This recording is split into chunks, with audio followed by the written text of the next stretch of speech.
Доброй ночи, мои дорогие и горячо любимые телезрители. Вы, наверное, сейчас лежите в своих теплых постельках и видите 10-й сон.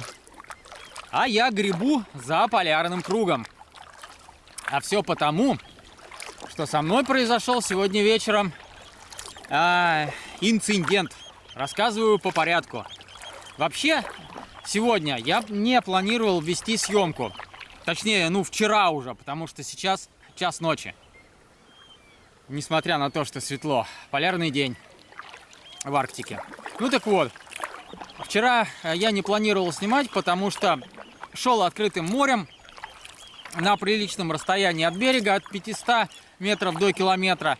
И, собственно, кроме морской глади вокруг, ничего не было бы видно. Пейзажи там, на этом участке, от Ковды до Кандалакшского заповедника, довольно унылые. Вот. И поэтому, собственно, снимать я их не хотел. В итоге, далее я, как и планировал, подошел к порогу Купчиной, который находится рядом с мысом Купчиной. Нет, пардоньте. Да, все правильно. Вот, подошел к порогу Купчиной. И там, соответственно, находится пролив в Бабье море. Так вот, на входе в проливе были припаркованы две лодочки. И когда я начал проходить этот самый пролив, выскочили два мужичка на берег и, потирая ручонки, сказали: ну что, дорогой, давай, заходи к нам, будем тебя принимать, оформлять и всячески, значит, тебя гнобить. Я говорю: с какого это перепуга?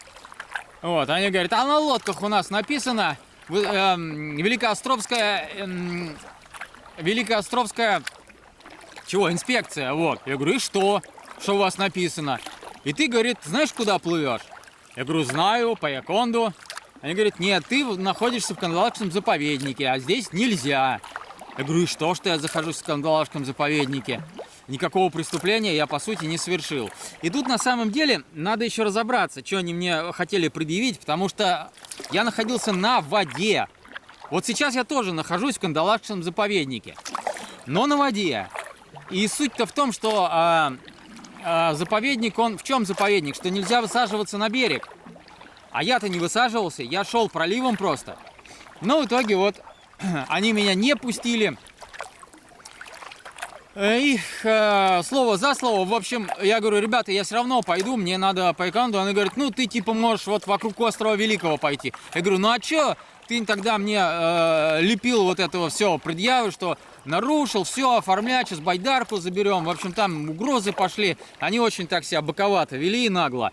Непонятно почему. Потому, если бы они были бы нормальными людьми, а не редисками, можно было нормально сказать, что вот здесь вот нельзя идти, иди вокруг острова Великий. Вот. И вообще нужно было начать с того, что уже 6 часов вечера было. Чувак плывет, гребет, может устал, может голодный, там чаю предложить и просто, по-человечески объяснить, как и куда надо грести. Нет, ничего нахрен этого не сделано. Сразу наезд и попытка, значит, ошкурить, выписать там штраф, протокол и все остальное. Так что вот, Великоостровская инспекция, примите к сведению, что в Кандалакшском заповеднике на пороге Купчины у вас работают нехорошие люди. Так нельзя. И вот, соответственно, что? Поскольку в Бабье море они меня не пустили по короткому пути в Яконду, мне пришлось обходить вот этот вот остров Великий. А он здоровенный собака. И мало того, что я уже от Ковды прошел до порога, там километров 15, наверное. Да какой 15? Даже 20, наверное, с лихом. Так вот, еще остров я не смотрел. Я еще посмотрю, потом на карте я сейчас обхожу. Еще километров 30. В общем, я уже прошел, наверное, полтос. И идти еще 20-ку, наверное. В общем, это как минимум. В общем, буду устанавливать рекорд. Не знаю, кто-нибудь... орут чайки вообще. Не знаю, кто-нибудь делал такой вот заплыв сутки непрерывной гребли на веслах, на байдарке, по сути. Может, я буду первым и пройду где-нибудь 100 за сутки по воде. Не, ну я останавливался, вот сейчас вот обед сварил, потому что, ну все, желудок слипся, сил нет, язык на плечо, шутка ли уже. То есть с 7 утра я сегодня вот гребу. И еще грести буду до утра. Ай, жесть. Вот такая вот история. В общем, обхожу остров Великий и двигаюсь по Яконду.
Кстати, наверное, надо пояснить, почему я двигаюсь-то все-таки ночью. Ну, во-первых, первая причина – это все вытекающее из этого же заповедника, то есть на острове Великий нельзя останавливаться и высаживаться. Но, в принципе, я отгреб от поста этих самых инспекторов уже очень далеко, и если не разводить костер, вряд ли бы они меня запалили, и можно было остановиться. Но тут вторая причина вступает в дело. То, что ночами на Белом море, как правило, штиль. И вот сейчас вот, ну вот легенькая волна, есть, конечно, рябь, но это с этой стороны, со стороны губы по Яконда. А вот с внутренней стороны там вообще не было никакой волны, был полный штиль. И учитывая то, что километраж у меня дичайший, то есть мне вот вокруг этого Великого надо, не знаю, километров 50 навернуть, а может и больше. И то, что прогноз на завтра не очень хороший, я решил, лучше я сутки непрерывно, пока вот совсем руки не отвалятся, пойду по спокойному морю, максимально сделаю километраж, а завтра встану и уже позволю себе на крайняк сутки постоять на дневке, ну, на стоянке, на лагере, отоспаться и отъесться. Вот такие вот пироги. Ну и вот можно видеть, что я голышом практически с голым торсом гребу.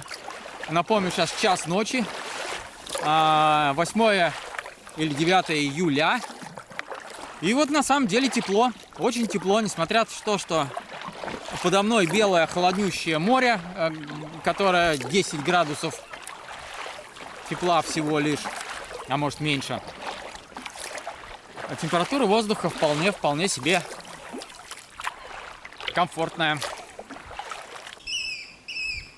Только к 5 часам утра с болью во всех конечностях, с мозолями на руках, с несгибающимися коленями, ломами в спине мне удалось добраться до крошечного островка, который называется Малый Еремеевский и который не относится к Кандалакшскому заповеднику.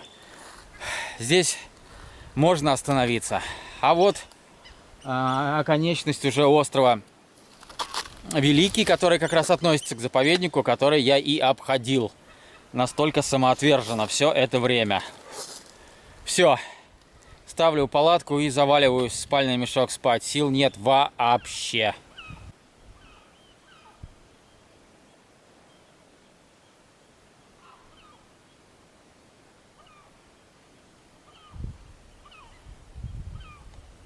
Давайте быстренько посмотрим, что из себя представляет стоянка. Он, кстати, крест выброшен водой приливом на берег. Откуда-то его смыло. Свежеустановленный поклонный крест, видимо. Вот, собственно, кострище.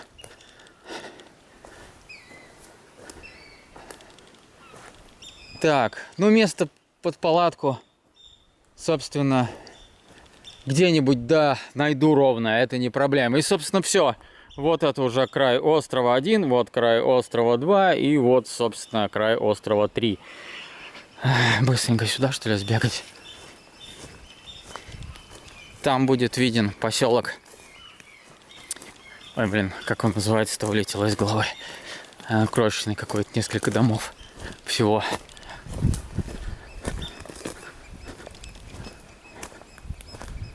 Вот поселочек.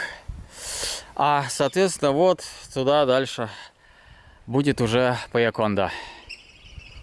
Ну что ж, диспозиция резким образом поменялась. И вместо того, чтобы заползти в палатку и предаться там сну, я резко сорвался и отправился в Паяконду. Все дело в том, что обстоятельства, непреодолимые силы, связанные с личными причинами, заставляют меня возвратиться домой. Как я уже сказал, сейчас я нахожусь в Паяконде. Здесь есть железнодорожная станция. И по пути сюда я купил билет через приложение. И утренней лошадью в 5 часов отправляюсь в Москву. И пускай маршрут получился намного короче изначально запланированного, тем не менее я не расстраиваюсь, ведь поход был насыщенный приключениями, событиями. Я видел много зверушек, красивую природу, претерпел множество лишений, страданий, превозмоганий и наслаждений. Поэтому в любом случае поход считаю удавшимся. Что касается непройденного участка от Ковды до Чепы, то, как я уже говорил ранее, у меня уже есть поход по этому участку Карелии, и, возможно, пришло как раз время достать с полки этот материал и его смонтировать. Так что после серии 2021 года, возможно, пойдут архивные серии как раз про вот этот самый поход. Друзья мои, я нахожусь в поселке все, не могу выговорить. Паяконда, Паяконда, вот, Паяконда, да. Вот, и со мной здесь произошла очень замечательная и классная история, которой спешу с вами поделиться. Вот замечательные вот эти вот люди, Игорь и Наталья, угостили меня сначала бутербродами с квашеной капустой, а потом и пригласили к себе домой на полноценный ужин, где я отведал просто замечательного борща, взял еще с собой макароны с сердечками жареные и еще в придачу получил кучу сладостей, конфет, кваса и колбасы, там, сыра, всего. Да, рыбу, да, кстати, рыбку. Мне так и не удалось за время похода ничего поймать. И вот меня угостили сушеной рыбкой. Буду в поезде ее лузгать и вспоминать добрым словом этих замечательных людей. А вот они, кстати, и они. И да, еще покатали вот на этом звере Урале. Вот в этом вот. Драгоценный. Да. Наш кормилец. Игорь у нас на пенсии, да, а Наталья у нас работает социальным работником и делает благое дело. У них сколько кошек? 4 кошки и сколько собак? И 2 собаки. Но это не максимум, да, бывало. Да, бывало больше. И вот, значит, доброе сердце Натальи не позволяет ей бросать в беде животных. Она их всячески находит, подбирает, приводит в дом, откармливает, обогревает, в общем, помогает и людям, и животным. Такая вот замечательная женщина. И вообще на севере люди живут замечательные. И природа замечательная. Приезжайте обязательно, гостите, общайтесь с людьми и наслаждайтесь классной природой русского севера. Смотри, это в Москве, это владимирские девки приедут отбивать там мне мужа. Ну, Красавца моего. да.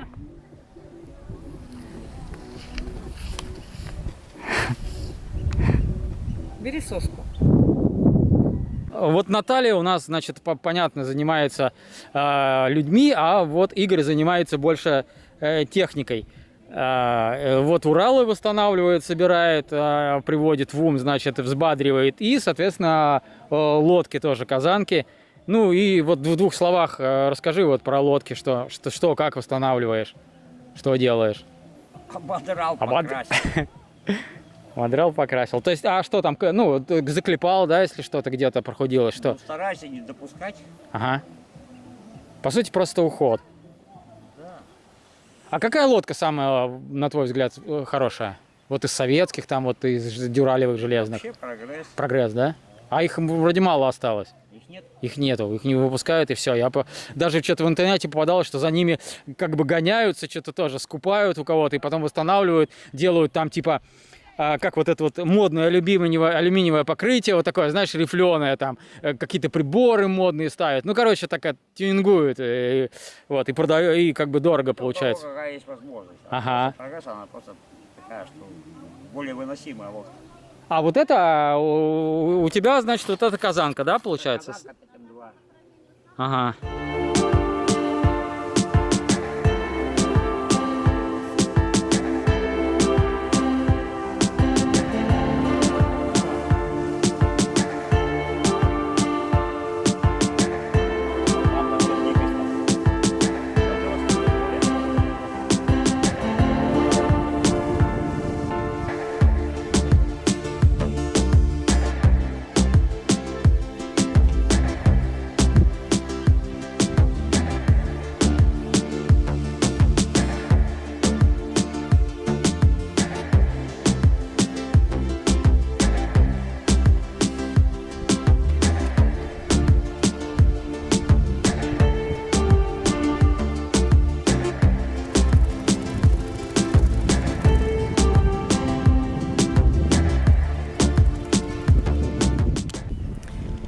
Возле пристани поселка Паяконда установлен информационный щит, на котором изложена информация о том, что здесь в начале 30-х годов находились командировки Соловецкого лагеря города Покаянда, ну или поселка Покаянда.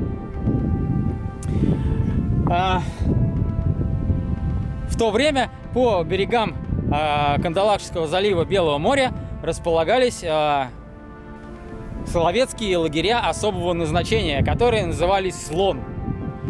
И, собственно, поездка в этот самый лагерь называлась командировкой. Прикиньте, да, такая командировочка в один конец, пожизненная, лес валить вот за полярный круг. Да, юмористы были у нас, гибисты. командировочка. А мы еще плачемся на наши командировки в офисах. Но на самом деле, конечно, тема очень грустная. Сгинуло здесь просто какое-то немыслимое количество народа. И, собственно, сам лагерь, который выполнял функцию пересылки по другим лагерям, находился вот между этой самой пристанью и железнодорожной станцией Паяконга, которая находится вот примерно вот там. То есть, ну вот где-то здесь, собственно, за моей спиной и стояли те самые бараки, где жили заключенные тех времен. Вот такая вот частичка истории. Что ж, в заключении хотелось бы сказать, что, к счастью, времена принудительных командировок на крайний север закончились. И сейчас можно совершенно спокойно приехать на берега гостеприимной Карелии, Мурманской области и Кольского полуострова. Так что приезжайте, друзья. Здесь живут замечательные, радужные, веселые, гостеприимные люди. Здесь потрясающая по красоте природа, отличная рыбалка, грибы, ягоды. Заряд позитива и хорошего настроения вам будет обеспечен на весь следующий год. А также вы здорово здесь поправите свое здоровье, продышите легкие, прочистите свежим северным ветром голову от ненужных мыслей и станете совсем другим человеком. Единожды побывав на севере, вы обязательно его полюбите и будете приезжать сюда снова и снова. А что касается меня, этот поход подошел к концу. Утром поезд увезет меня в Москву. Ну а совсем скоро начнется следующее, не менее интересное, а может быть более интересное и увлекательное приключение. Не будем сидеть на месте, будем открывать для себя новые уголки этого замечательного, окружающего, бесконечного, бескрайнего нас мира. Вперед, друзья!